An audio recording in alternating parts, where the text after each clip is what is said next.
ঘটনা মনে পড়ে গেল। বিশ্ব নবী যেদিন দুনিয়া থেকে বিদায় হয়ে যাবে, বিদায় লগনে বিশ্ব নবী মা আয়েশা রাদিয়াল্লাহু তাআলা আনহার মাথার উপর, ওর পায়ের উপর, ওর উরুর উপর মাথা দিয়ে শুয়ে আছেন।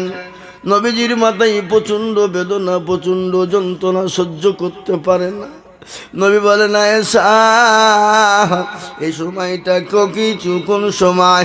বলে, নবী গো, এটা হলো আসরের টাইম। এ বাবা, আপনারা আমার কথা বুঝতে পারছেন তো নাকি? অসুবিধা হয়েছে না তো? না বাবা, আপনারা তো আমার ভাষা না বুঝতেও পারেন, 24 পরগনার লোক তো। আমার বাবা জীবনের বিশ্ব নবী বলেন, আয়েশা এটাই বোতল দেন, এটা কোন সময়? বলে, ইয়া রাসূলুল্লাহ, এটা আসরের টাইম গো নবী। বলে, তাই নাকি?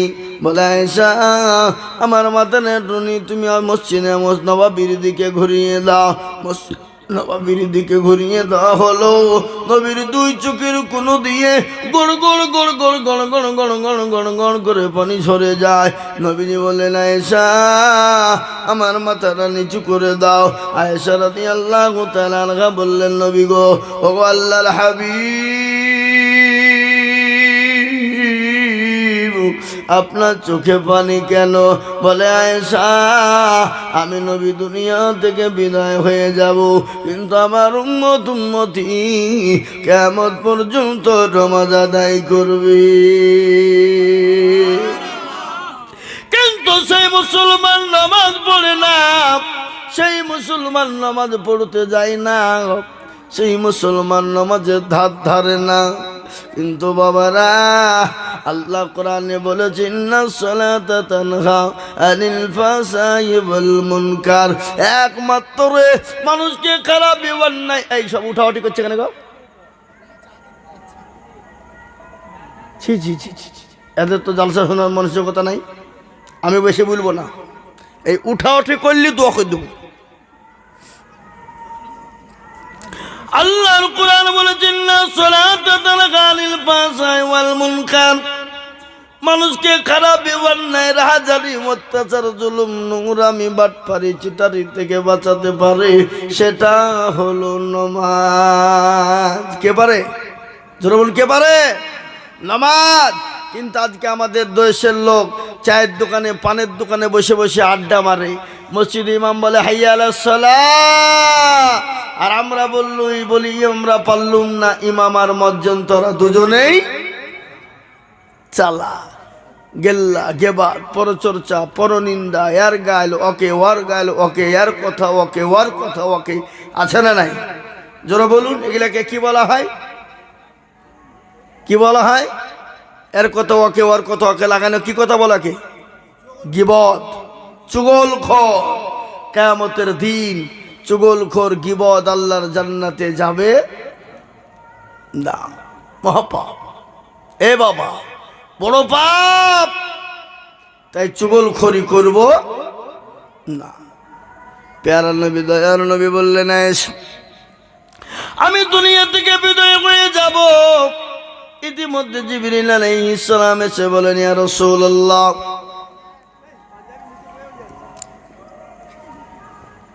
ইতিমধ্যে জিবরিল আলাইহিস সালাম এসে বলেন, ইয়া রাসূলুল্লাহ, ও আল্লাহর নবী, আপনার কেমন আছেন? বলেন, ও জিবরাইল, আমি মোটামুটি ভালো আছি।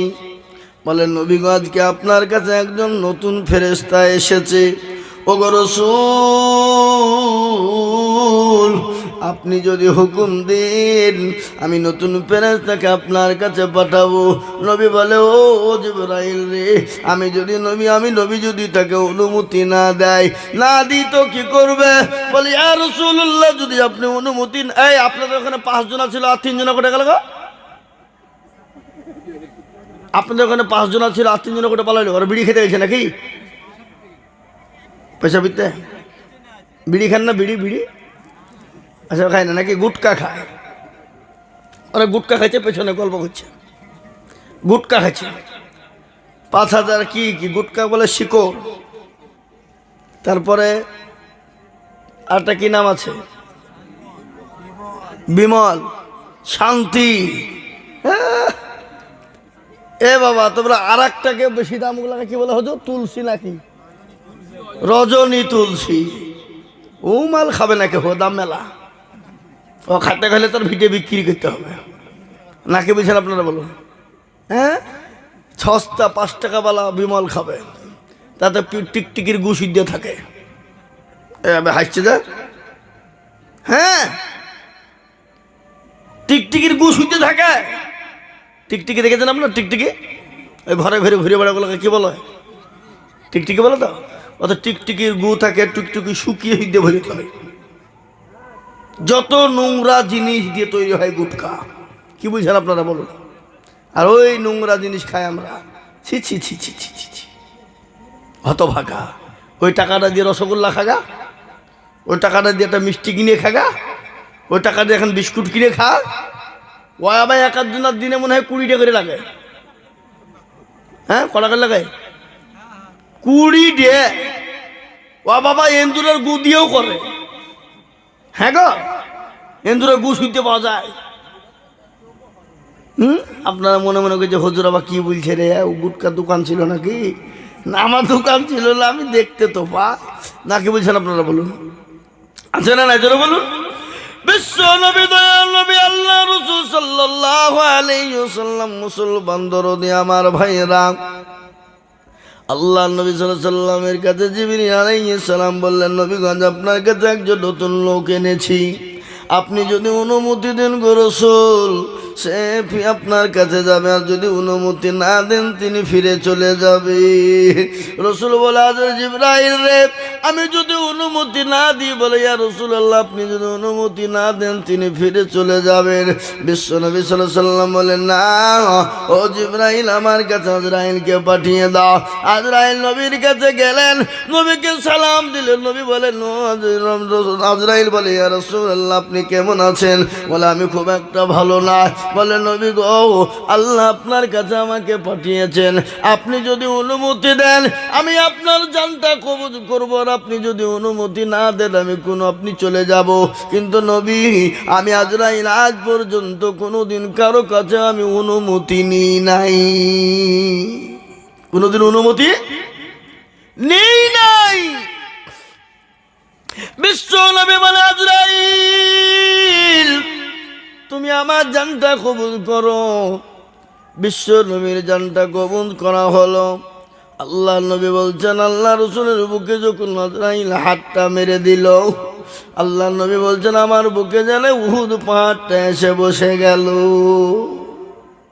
আমি বললাম, আজরাইল,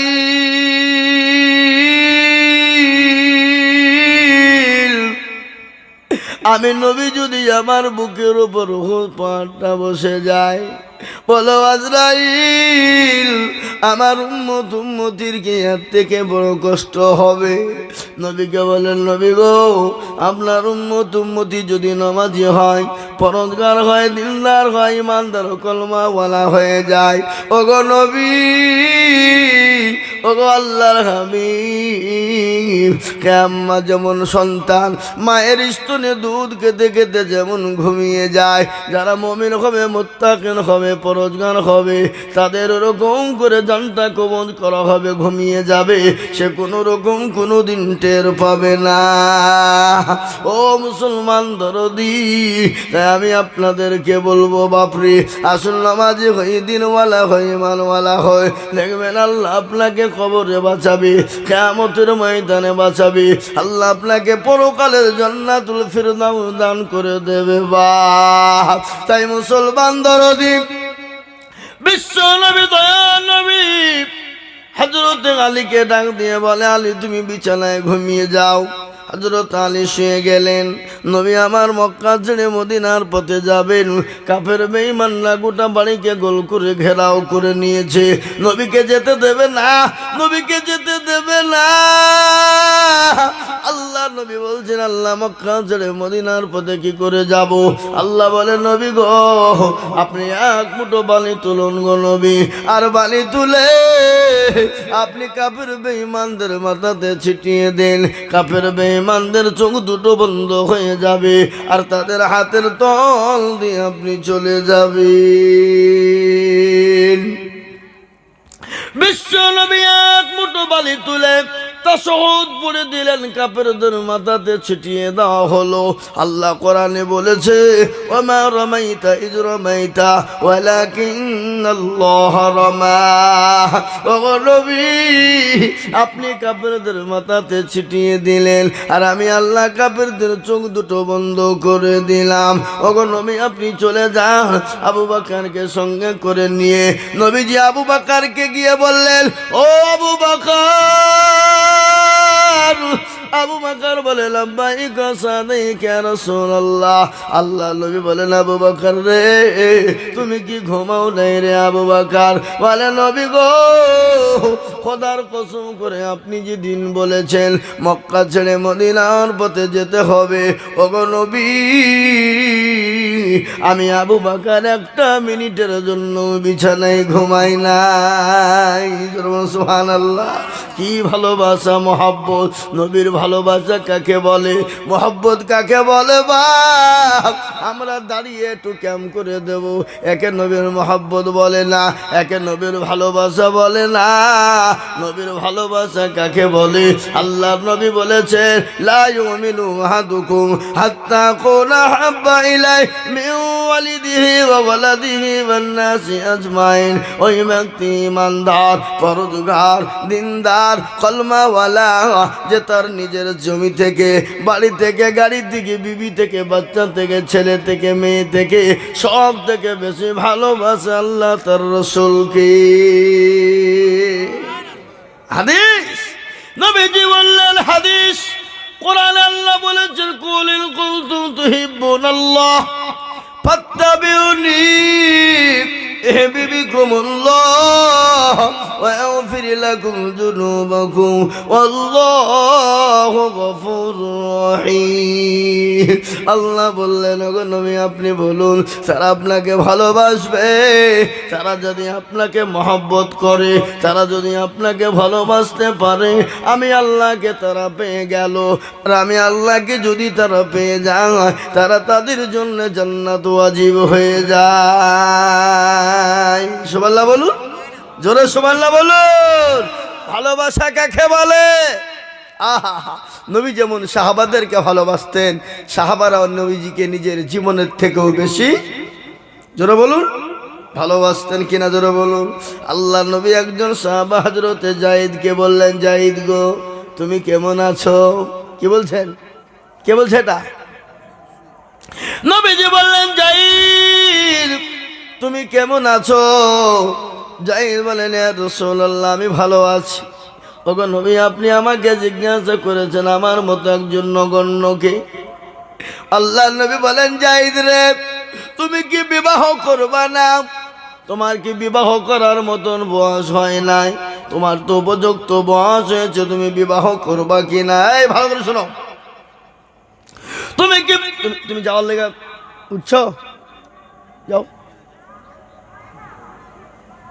তোমরা যত উঠে পালাবা তত আমার মজা, নাকি? উঠে পালাবার আমার দোয়া করতে সুবিধা হবে, তাই না? কথা বলছেন না? খিদে লেগেছে? খিদে লেগেছে? ওই যে বুঝছে খিদে লেগেছে, খাবো। আমার বাবা জীবনেরা, আল্লাহ ওয়ালারা, আজকে ইসলামকে নিয়ে গোটা পৃথিবী তোলপাড় চলছে। চলছে না? চলছে না? জোরে বলুন। এই যে ওপার বাংলা, বাংলাদেশ, ওপার বাংলাদেশ, এ কদিন থেকে কাদিয়ানি, কাদিয়ানি বুঝেন তো নাকি? তারা কি কি কাফের, কাফের, কাফের। আর কাদিয়ানিদেরকে যারা কাফের বলবে না, তারাও কাফের। বুঝতে পারলেন না? পারলেন না? আর কাদিয়ানিদেরকে যারা সাপোর্ট করবে, তারাও কাফের। কি বলছেন আপনারা বলুন? মির্জা গোলাম মোহাম্মদ কাদিয়ানি কাফের। আল্লাহ নবীর পরে আর কোন নবী দুনিয়ায় আসতে পারে না। তিনি তো শেষ নবী, আখেরি জামানার নবী, খাতামান নবী। ঠিক না? বেটি জোরে বলুন। হ্যাঁ, তিনি তো খাতামান নবী। তিনি তো তিনার পর আর কোন নবী আসবে না। তিনার পরে কেউ যদি নবী দাবি করে, সে কাফের, কাফের, কাফের, কাফের। যেমন বাংলাদেশে কাদিয়ানিরা মিছিল বের করেছে, জালসা করবে, মুসলমান কলিজা দিয়ে আটকিয়েছে, মুসলমানরা জীবন দিয়েছে, একজন আল্লাহওয়ালা শহীদ হয়ে গেছে কাফের বেঈমানদেরকে রক্ষা করতে গিয়ে। এই বাবজি, কাফের বেঈমানদেরকে বন্ধ করতে গিয়ে, কাফের বেঈমানদেরকে আপনার ওই কাদিয়ানীদের সব কিছুকে বাতিল করতে গিয়ে একজন মুসলমান শহীদ হয়ে গেল এই তো বাংলাদেশে। ভাই ভাই, আজ ইসলামটাকে নিয়ে আমাদের কত রকমের ছিনিমিনি চলছে। অন্য জাতি নয়, আমাদের মুসলমানদের ভিতর আজকে ফাটল আছে না নাই? জোরে বলুন, আছে না নাই? আজকে মির্জা গোলাম আহমদ কাদিয়ানী সে নিজেকে খোদায় নবী দাবি করলো, বলে আমি নবী, আমি রসুল, আমাকে নবী বলে মানো। হ্যাঁ, আল্লাহু আকবার। সে কাফের মির্জা গোলাম আহমদ কাদিয়ানী কি? জোরে বলুন, কাফের। যাকে কাফের বলবে না সেও কাফের। ভাই আমার দরদি মুসলমান, আল্লাহওয়ালারা আসুন, মুসলমান দরদি আমার ভাইয়েরা, দিনদার ইমানদার কলমাওয়ালারা, আল্লাহর নবী বললেন জাহিদ তুমি বিবাহ করবে না, তোমার তো উপযুক্ত বয়স হয়েছে।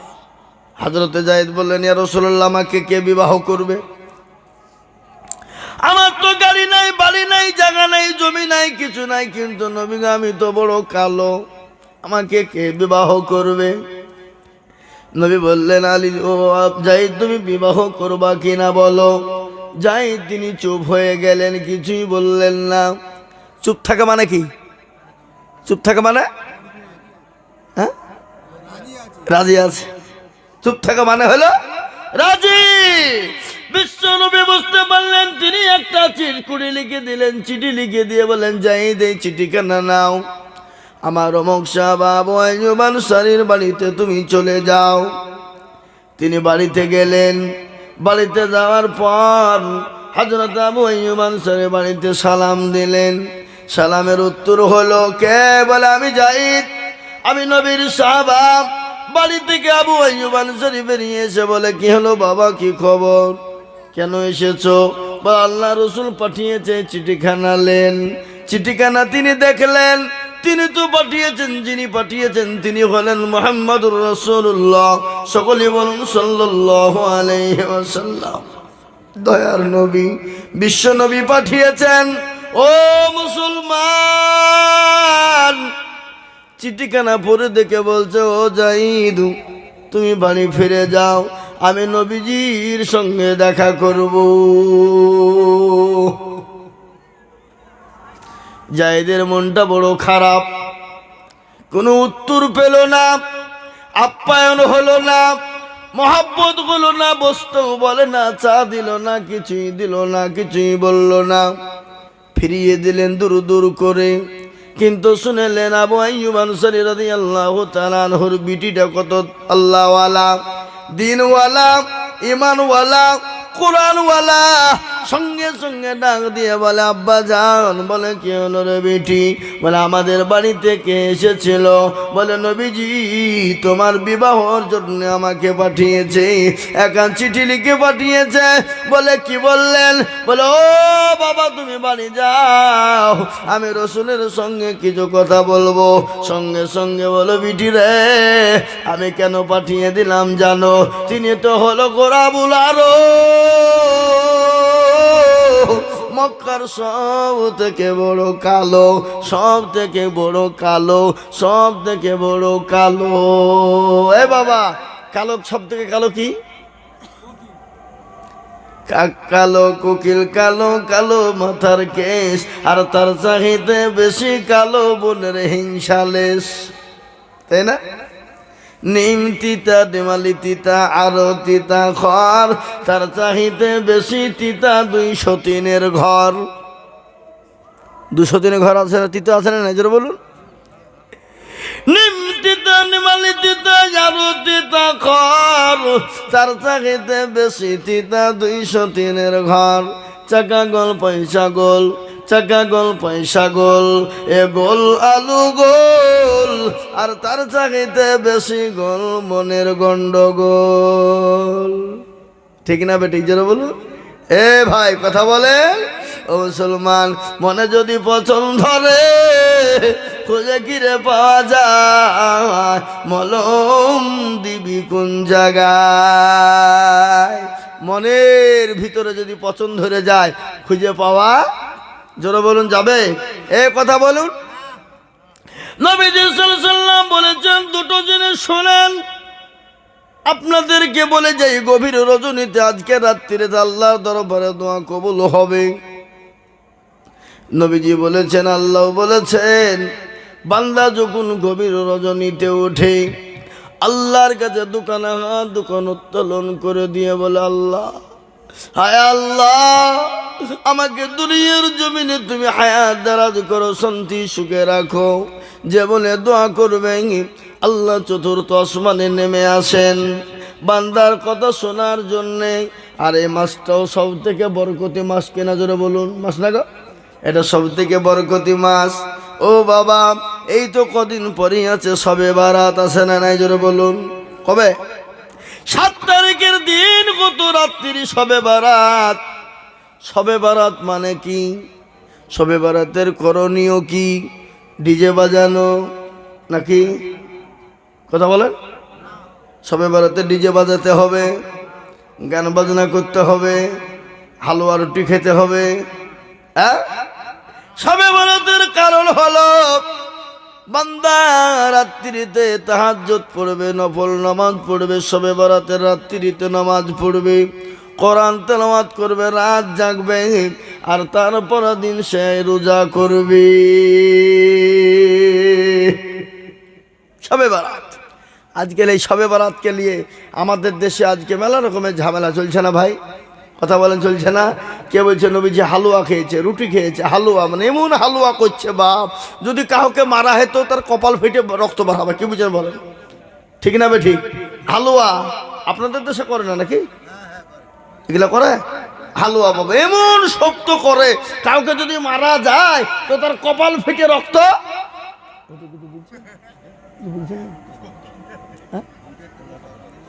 জি ভাইয়ের আমার, বাবা জীবনেরা, নামাজ পড়ুন, কোরআন তেলাওয়াত করুন, জিকির করুন, তসবিহ পড়ুন। তসবিহ, হ্যাঁ, তসবিহ মানে গণতে বলতে হবে 1 2 3 করে নাকি?